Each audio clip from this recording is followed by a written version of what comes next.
Welcome back to CIA Declassified. We are entering the 1950s, 60s, and 70s, the frostiest decades of the Cold War.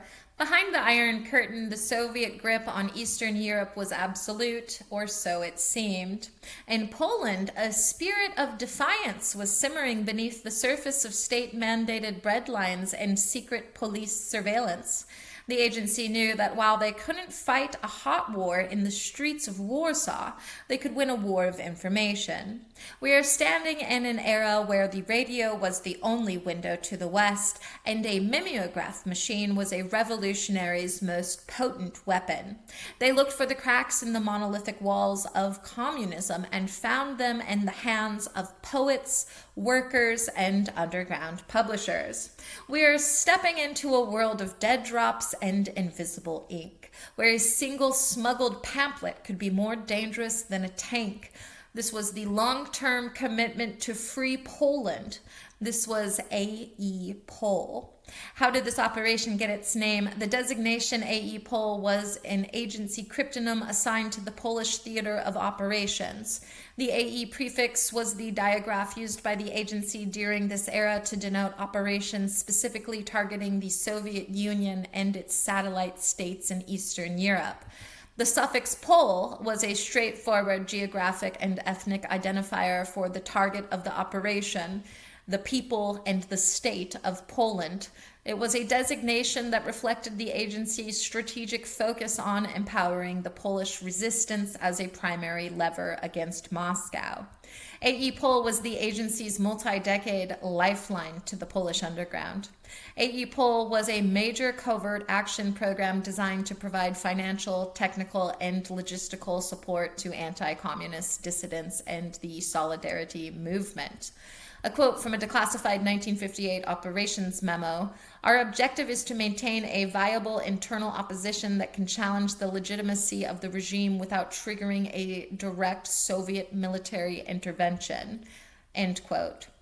Records show that AEPOLE funded the Paris-based literary journal Kultura, which smuggled thousands of copies of banned literature back into Poland. Documentation confirms that the agency provided underground printing presses and tons of high-quality paper to the independent publishing house known as Nova. The program utilized diplomatic pouch smuggling to bring in miniature cameras and sophisticated recording devices for dissidents to document regime abuses. A quote from Pope John Paul II: "Do not be afraid, change the face of the earth, this earth." End quote. AEPOLE established a network of safe houses across Western Europe where Polish defectors could be debriefed and then trained to serve as couriers. Logs indicate the agency used shortwave radio relays to broadcast messages of support and coded instructions to underground cells. The agency facilitated the balloon drops of millions of anti-regime leaflets over Polish industrial centers during the 1950s. Technical files reveal that the program developed one-time pad encryption systems that were small enough to be hidden inside the binding of Bibles. The agency funneled millions of dollars through the Vatican and international labor unions to support the families of striking workers in Gdansk, Gdansk. Records confirm that AEPOLE operated a secret book mailing program, sending Western literature to thousands of Polish addresses to bypass official censorship.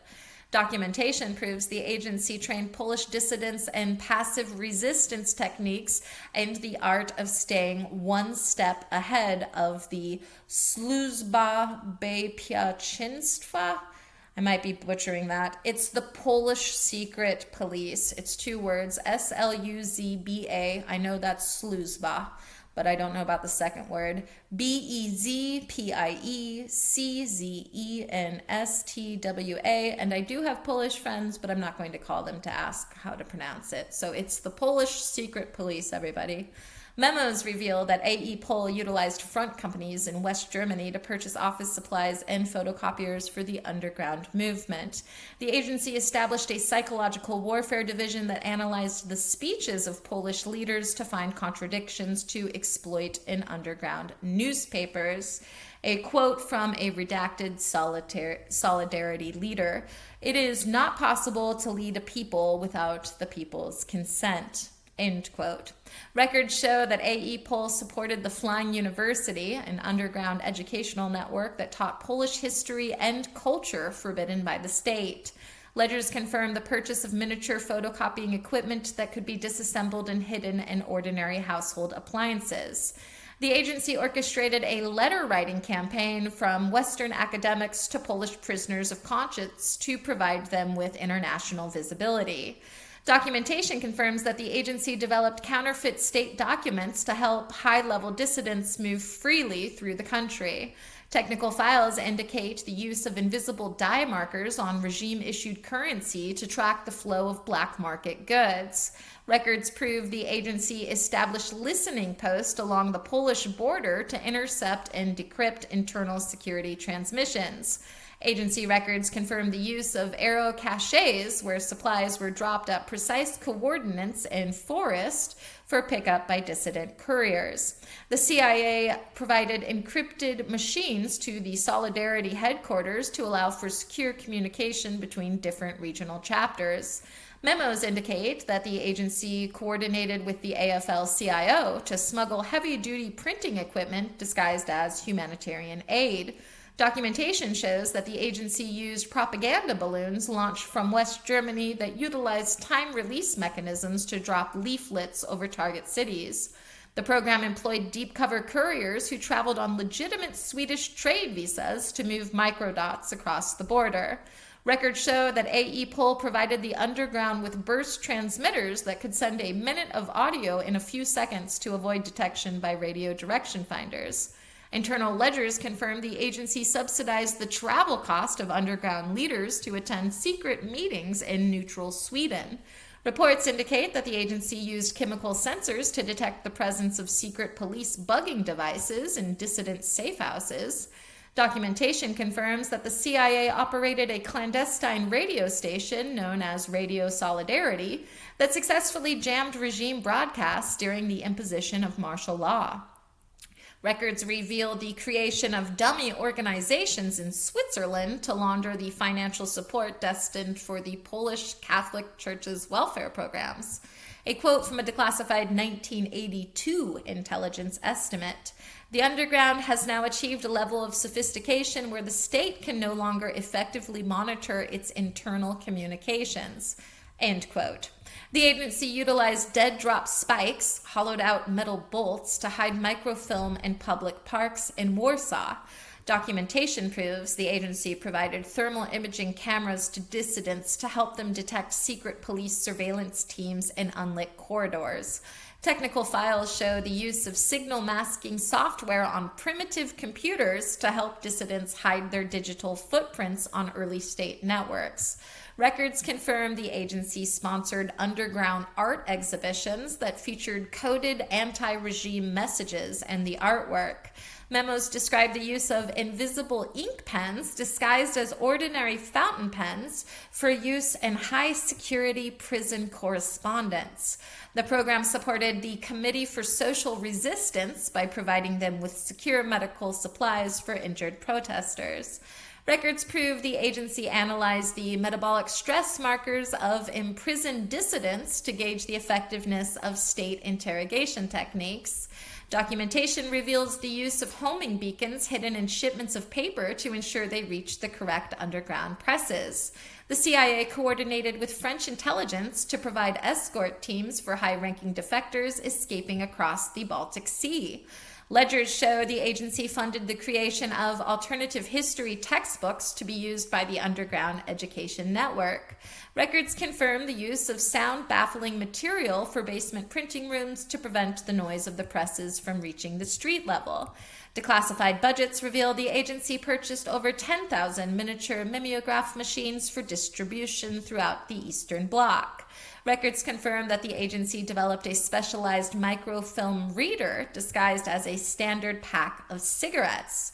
Documentation shows that the agency funded traveling puppet shows in rural Poland that utilized allegorical stories to mock Soviet leadership. Internal reports indicate that AEPOLE utilized hollowed-out lumber in commercial timber shipments to smuggle bulk radio components. Technical logs confirm the use of high-frequency induction to transmit messages through physical railway tracks. Memos describe the subterranean couriers, coal miners who used secret tunnel connections to move literature across secure zones. Records prove the agency provided encrypted shortwave transceivers to key figures in the Catholic clergy to bypass national telephone lines. Documentation reveals the development of soluble paper that could be swallowed instantly if a dissident was stopped by the secret police. When you dive into the declassified AEPOLE files, the most profound silence is found in the section labeled Annex K, the ecclesiastical channel.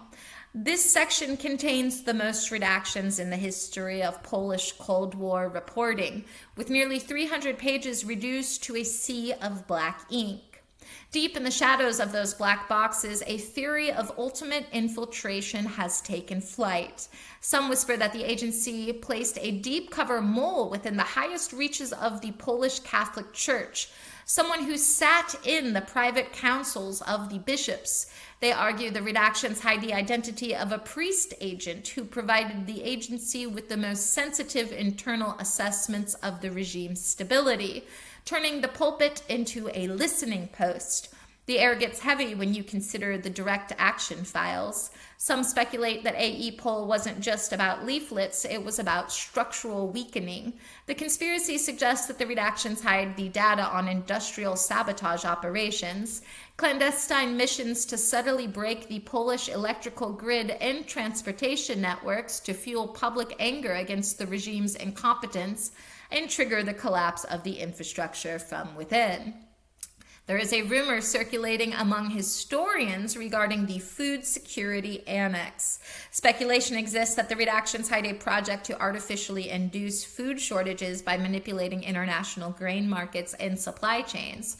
The theory suggests the agency engineered the very hunger that drove the workers to the streets, making the spontaneous uprisings a masterpiece of manufactured desperation designed to force the government to its knees.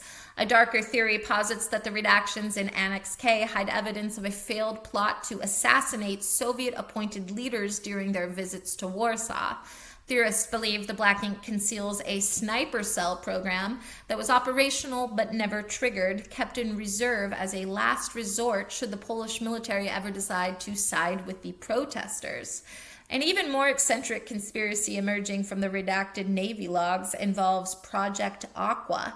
Some believe the agency utilized a mechanical submersible disguised as a sea creature to ferry dissidents across the Baltic Sea during martial law. The theory claims the redactions are there to hide the existence of a biological mechanical hybrid drone that could outrun any Soviet patrol boat. Was AEPOLE a success? Tactically, it was a logistical masterpiece. It successfully kept the flame of dissent alive for 4 decades against one of the most efficient security apparatuses in the world. Strategically, it was a historical victory. The operation was a success in that it provided the foundational support for the Solidarity movement, which became the first domino to fall in the collapse of the Soviet Empire. The success of AEPOLE is found in the peaceful transitions of power in 1989. It successfully demonstrated that soft power and information operations could achieve what armies could not. The agency successfully empowered the Polish people to reclaim their own agency, a move that altered the map of Europe forever. It was a categorical success in proving that the truth is the most effective weapon against a lie. By utilizing AEPOLE, the CIA successfully proved that a dedicated minority with enough external support can topple a superpower. However, the operation's success also came with a heavy moral debt. The reality that many Polish citizens took immense risk based on Western promises that were not always guaranteed. It successfully proved that patience is the most vital asset in clandestine warfare. The mission was a total success in making the Soviet occupation of Poland financially and politically untenable. It successfully proved that a nation's spirit is more durable than any wall. Ultimately, it was a success because it allowed the Polish people to win their own freedom, with the agency merely providing the signal they needed to hear. It successfully established the blueprint for modern color revolution support, showing how to leverage civil society against authoritarianism. The project was an unqualified success in terms of return on investment, toppling a regional power for the cost of paper and ink. It successfully ended the Cold War in Europe without a single nuclear weapon being fired. As far as technological and operational breakthroughs go, the Solidarity signal resulted in breakthroughs that define modern resistance and communication, such as miniature high-speed document imaging. The technology developed to photograph thousands of pages on teeny strips of film led to the modern digital scanning and PDF compression algorithms used globally. Low power, long distance radio burst. The methods used to send squirt transmissions to underground radios are the direct ancestors of modern Bluetooth and low energy mesh networking. Microprinting and chemical toning. The art of microdot communication, hiding a full page of text in a single period, led to the modern stenography and digital watermarking used in cybersecurity. Clandestine financial transfers. The complex money laundering routes used to fund dissidents without detection provided the blueprint for modern secure digital banking and cryptocurrency routing protocols.